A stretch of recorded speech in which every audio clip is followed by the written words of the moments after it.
उस दिन से मैंने अपने डैड से सीखा कि अपॉलजी का लेटर कैसे लिखते हैं। तो वो लेटर लिख रही थी। वो कहती है डैड मैंने ड्राफ्ट बना लिया है, आपको दिखाऊं?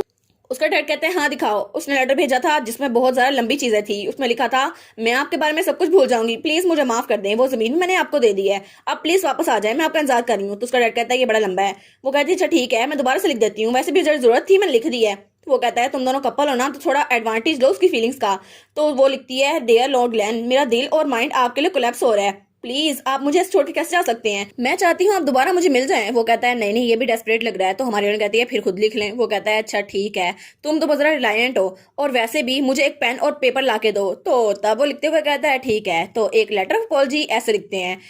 तो तब वो बताते हुए कहता है एक लेटर ऑफ अपॉलजी में सबसे ज्यादा इंपॉर्टेंट ये है कि राइटर की कंसिडरेशन नहीं, उसमें रीडर की कंसिडरेशन चाहिए होती है, और इसलिए तुम्हें फिक्र करने की जरूरत नहीं है। अब मैं तुम्हें बताता हूँ लेटर कैसे लिखते हैं और तुम्हें उसे पढ़ना होगा, और तब जब वो पढ़ेगा तब उसे समझ आ जाएगी। तो हमारी कहती है क्या ये सब कुछ अपॉलजी में लिखते हैं? तो तब वो लिखी जा रहा था। वो कहता है ठीक है खुद देख लो। तो हमारी उसको देखती है, वो कहती है क्या इम्पॉसिबल, ऐसा नहीं हो सकता। और उसका फादर वो तो बहुत ज्यादा गन मारा था लेकिन रोते हुए, और उसके आंसू भी उस पेपर पे गिरे थे। वो कहती है क्या सच में? फादर तो ये लिखते हुए बहुत ज्यादा इनसिग्निफिकेंट और मिसेबल लग रहे हैं। वो कहती है ठीक है मैं समझ गई, एक अपॉलजी में आंसू भी गिरने चाहिए, और इसमें सिर्फ एक रैप अप निडल है और सिर्फ एक ड्रीम है, और वहां पे लिखा था आई एम ट्रूली सॉरी, और उसमें आंसू थे। तो उसका डैड कहता है क्या तुम अब समझ गई? वो कहती है हाँ हाँ मैं समझ गई। और वो कहती है इस तरह मैंने अपने फादर से 20 साल की उम्र में अपॉलजी लेटर लिखने की कला सीखी, और यही लेटर तो वो भेजा करते थे मेरी मॉम को, यानी अपनी लेट वाइफ को।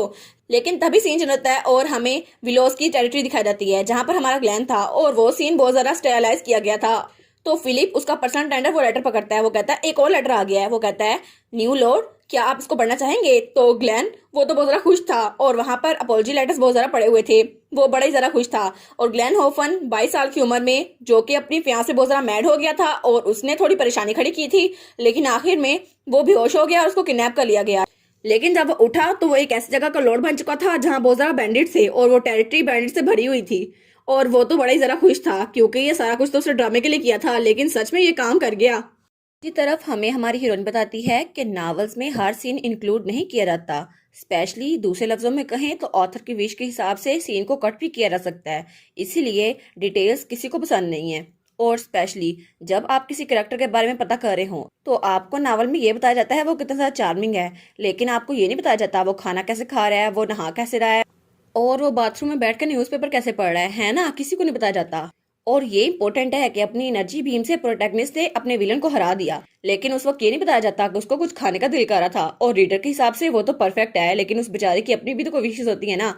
और इसीलिए ये भी एक स्किल है कि सारी इन्फॉर्मेशन को ऑथर से छुपा के रखा जाए। तो तब उसके सामने एस्टर बैठा हुआ था। वो कहता है आखिर आपको हुआ क्या माई लेडी, मैं बहुत जरा क्यूरियस हूँ। और हमारी हीरोइन बेड पे लेटी हुई थी। वो सोचती है आखिर किसी को कैसे पता होगा कि वो सारी चीजें ऐसी होती हैं। तो एस्टर कहता है फिर भी ओरिजिनल नावल के बारे में किसी को घंटा फर्क नहीं पड़ता, और आप ये क्यों बता रही हैं? तो हमारी हीरोइन सोचती है अब मैं आराम से सोच भी नहीं सकती। वो कहता है नहीं नहीं आप भी सोच सकती। तो वो कहता है लेकिन फिर भी मैं आपसे कह रहा हूँ आप वो बताएं जो आपके दिमाग में है।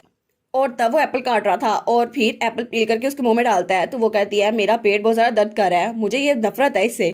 और वो सोचती है ये नावल तो मेल लेट के गिर्द घूमता है, और ये कि उसकी जिंदगी कितनी ज्यादा बुरी हो गई थी, लेकिन किसी को घंटा फर्क नहीं पड़ता कि उसकी सिस्टर वो पीरियड क्रैम्प से गुजर रही थी। और वो सोचती है मेरा दिन तो बहुत ज्यादा बुरा गुजर रहा है, लेकिन एक करेक्टर के तौर पर और रीडर के तौर पर मैं इसको अवॉइड नहीं कर सकती। तो ऐसे उसके मुंह में सेब डाली जा रहा था। और वो कहती है आखिर कोई ऐसी डिटेल्स क्यों डालेगा, और फिर से लेट गई थी। वो कहती है एनीवेज मैं आज रेस्ट करने वाली हूँ, मैं सिक लीव पर हूँ, और सबको बता देना कि कोई भी यहाँ पर ना आए, लेकिन तुम मुझे एप्पल्स क्यों खिला रहे हो? तो एस्टर कहता है वेल एप्पल्स अच्छे होते हैं ना, an apple a day keeps doctor away. तो तभी वहां पर कुछ चिल्ला के आता है। वो कहता है रोज लेट, और वहां पर उसका मास्टर था। वो कहता है ओए बच्चे तुम ठीक तो हो? और वो था सेज ओसवर्ल्ड, वो एक ग्रेट मेज था जिसकी मेमोरी लॉस हो गई थी, और उसको तो रोजलेट का बैगेज भी कहा जाता था। तो रोजलेट कहती है प्लीज यहाँ से चले जाए। वो कहता है क्या मैं तुमसे मिलने आया हूँ और तुम कह रही हो यहाँ से चले जाओ? तो वो कहती है जी बिल्कुल, मैंने कहा आप यहाँ से चले जाए, मैं पहले बड़ी बीमार हूँ, आपसे बात करने की हिम्मत नहीं है मुझ में। तो वो कहता है मैंने सुना था तुम बहुत ज्यादा तकलीफ में हो, लेकिन कितनी बुरी बात है ना, मैं तुमसे मिलने आया हूँ और तुम मुझे ये कह रही हो, क्या तुम सच में इतनी जरा सीखो? तो वो कहती है प्लीज यहाँ से चले जाए, मैं कह तो रही हूँ। तो वो कहता है नहीं मुझे नहीं जाना। तो हमारी बहन कहती है एस्टर ठिकाना लगा दो इसको। तो वो कहता है नहीं नहीं मुझे यहाँ पर आना ही पड़ा, अगर मैं यहाँ पे ना आता तो इस मारवा में मेरा स्क्रीन टाइम तो कम हो जाना था ना। तो एस्टर कहता है अब इसके साथ क्या मसला है, तो तब वो कहता है लेकिन एक और चीज़ है जो मुझे तुम्हें बतानी है। तो हमारी कहती है अब वो क्या है। तो वो कहता है अच्छा ठीक है, सरप्राइज मत होना, लेकिन कुछ अननोन लोग मेरा पीछा कर रहे हैं और वो लोग मेरे पीछे यहाँ तक आ रहे थे। वो कहती है क्या। तो तभी पीछे से दो लोग आते हैं। वो कहते हैं क्या आप हमारे बारे में बात कर रहे थे, और दोनों ही बड़े सस्पिशियस लग रहे थे। तो हमारी कहती है ये तुम लोग का कमरा है जो ऐसी मुंह उठा के आ गए हो, ये मेरा कमरा है, दफा हो यहाँ से। तो वो कहते हैं हमें माफ कीजिएगा, लेकिन हम अपने टीचर का पीछा कर रहे थे और हमने परमिशन मांगी थी, और वैसे भी हमें आपका लेटर मिला था, लेकिन फिर भी हमारे टीचर वो तो डची के लिए बिल्कुल रिसर्च का काम कर रहे हैं, लेकिन हमें ऐसा नहीं होना चाहिए। तो हमारी कहती है अच्छा तो फिर क्या। तो वो कहते हैं वो टावर के बहुत अच्छे इमेज है, इसलिए हमारे पर्सपेक्टिव से हमें उसे असिस्ट करना होगा क्लोजली, और ये फैक्ट कि हमारे टीचर यहाँ पे काम कर रहे हैं ये तो बहुत ज़रा वरीसम है, हमें बहुत ज़रा फिक्र हो रही है। तो हमारी सोचती है मुझे लगा ही था ये लोग उसका पीछा नहीं छोड़ने वाले।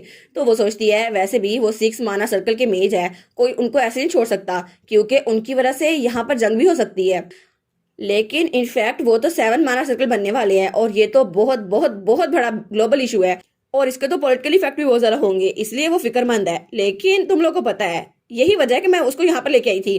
वो कहती है लेकिन हमने पहले ही मेज टावर से इन्फॉर्मेशन ले ली थी, तो अब ये सारी बकवास करने का फायदा क्या है। तो उसका मास्टर वहीं पे खड़ा था। तो तब वो दूसरे कहते हैं लेकिन फिर भी अगर इसकी वजह से नेगेटिव इफेक्ट पड़ा टावर पे फिर तो बहुत जरा बुरा हो जाएगा ना, हमें मरीज लेने होंगे। तो उसका मास्टर कहता है हाँ हाँ ये बात भी सही है। तो हमारी कहती है अच्छा तो तुम लोग क्यूरियस हो है ना। तो वो कहती है एस्टर दिखा दो इन्हें, और एस्टर तब अपने हाथ से मैजिक करने लगता है। तो वो कहता है जी माय लेडी, और तब वो उनके सामने शो करता है। तो वो दोनों कहते हैं मुझे पता था सारे नॉवेल्स ऐसे ही होते हैं, इसलिए हम आपकी बात नहीं मानने वाले। तो हमारी कहती है ठीक है चलो करके दिखाओ। तो एस्टर अपने हाथ से रिश्वत निकालता है, उन्होंने उसको बहुत सारा पैसे दिए थे। तो वो दोनों बड़े खुश हो जाते हैं। वो कहते हैं ठीक है हमें लगता है मसला खत्म हो गया, अब आप फिक्र ना करें, हम कभी भी मास्टर को अकेला नहीं छोड़ेंगे, हम आपके साथ यहीं पर रहेंगे। तो हमारी सोचती है बस डिपॉजिट देना था इनको और सारा मसला हल। तो वो कहते हैं ठीक है हम अब चलते हैं, अब मास्टर हमारी जिम्मेदारी, आप फिक्र ना करें। और वो अपने मास्टर को खींच के वहां से ले गए थे। तो वो कहता है प्लीज मुझे छोड़ दो, लेकिन तुम लोग मुझे छोड़ क्यों नहीं रहे। तो हमारी सोचती है चलो मसला हल हो गया, अब मैं लेबोरेटरी पहले बना दी है, तुम लोग वहां पे चले जाना। और वो कहती है इस तरह says magic laboratory Roxburgh family में बन गई, और अब से मास्टर मेरे पास रहेंगे और उसके असिस्टेंट भी। और फिर हमें थोड़ी देर बाद का सीन दिखा जाता है जब एस्टर दोबारा से स्ट्रॉबेरी लेके आया था। वो कहता है रेड फ्लेवर। तो हमारी हीरोइन अपना मुंह खोल लेती है। तो वो कहता है मैं बहुत जरा क्यूरियस हूँ माय लेडी, यहाँ तो बहुत सारा पीसफुल माहौल है, लेकिन उस पीसफुल माहौल को खत्म करने के लिए वहां पर रियोन आता है। वो कहता है सिस्टर आप ठीक तो हैं। तो हमारी हीरोइन कहती है हाँ हाँ मैं ठीक हूँ, बस ये पीरियड क्रैम्स है और कुछ नहीं, फिक्र ना करो। वो कहता है क्या क्या चीज है ये पीरियड क्रैम्स। तो एस्टर कहते हैं हाँ ये तो बहुत ज्यादा नॉर्मल है। और तब वो कहता है क्योंकि मुझे भी ये आते हैं। और नो मुझे अब पता चला कि एस्टर वो भी एक लड़की है। मुझे तो स्टार्ट से लग रहा था वो एक लड़का है, लेकिन मुझे लगता है शायद सारे भाइयों में वो इकलौती बहन है, और उसने लड़कों वाला गेटअप किया हुआ था तो मुझे लगा था वो लड़का है, लेकिन ये तो लड़की निकली। तो हमारा एस्ट्रियन कहता है क्या तुम कह रहे हो कि सिस्टर बहुत ज्यादा बीमार है, इस तरह तो वो मर जाएंगी। तो हमारी अपना सर पकड़ लेती है। वो कहती है मैं लोगों को समझा समझा के थक गई हैं, आखिर इनको जनरल नॉलेज क्यों नहीं है, इनको ये सब कुछ पता होना चाहिए। तो एस्ट्रियन कहता है सिस्टर प्लीज आप रेस्ट करें, और तब उसको लिटा के कहता है प्लीज आप रेस्ट करें, आपका पेट दर्द कर रहा है ना, कोई बात नहीं आप फिक्र ना करें, मैं आपके लिए मेडिसिन लेके आता हूँ और आपको बस रेस्ट करने की जरूरत है। तो हमारी कहती है तुम क्यों इतनी टेंशन ले रहे हो, बस मुझे आज और कल रेस्ट करना है, फिर तो मैं ठीक हो ही जाऊंगी, और मुझे माफ कर देना कि मेरी वजह से तुम सफर कर रहे हो रियोन। तो रियोन वो तो रोने लग गया था। वो कहता है नहीं ये अच्छा है सिस्टर, वैसे भी आपको फिक्र करने की जरूरत नहीं है, क्योंकि अब तो आपकी हैप्पीनेस के लिए मैं कुछ भी कर सकता हूँ, और वैसे भी वो आदमी नहीं, मेरा मतलब है लॉर्ड ग्लैन, वो यहाँ पर नहीं है ना, तो बाकी का काम आपके लिए मुश्किल हो जाएगा, इसलिए सब कुछ मुझ पर छोड़ दें। तो हमारी रियोन कहती है मेरे रियोन तुम्हारा दिल तो बहुत ज्यादा अच्छा है, इसलिए मैं तुमसे एक फेवर मांगना चाहती हूँ। और वो खांसते हुए कहती है प्लीज क्या तुम मेरी बात मानोगे। तो रियोन कहता है हाँ हाँ प्लीज आप बताइए। तो हमारी रियोन कहती है तो तुम मेरी जगह ले लो। तो वो कहता है क्या सिस्टर आपकी जगह। तो वो कहती है हाँ बिल्कुल, मैं तुम्हें कह रही हूँ कि अगर कोई मुझसे मिलने आए तो तुम बस उसको बता देना कि मेरे पीरियड क्रैम्स चल रहे हैं, इसलिए कोई मुझसे ना मिले। तो वो कहता है अच्छा क्या सच में। तो वो कहता है ठीक है मैं समझ गया, और वो चिल्लाते हुए कहता है सिस्टर, लेकिन एस्टर उसको बाहर निकाल देती है।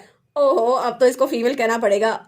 तो हमारा डियोन बड़े ड्रामे कर रहा था। वो कहता है नहीं, वो कहता है अगर आप गिव अप कर भी दे मैं गिव अप नहीं करूंगा, प्लीज आप इस बास्टर्ड पीरियड क्रैम्प से जान छुड़वाएं, हालांकि मुझे नहीं पता ये क्या है, लेकिन फिर भी अगर आप ज्यादा बीमार हुई तो प्लीज प्लीज इससे जान छुड़वा ले।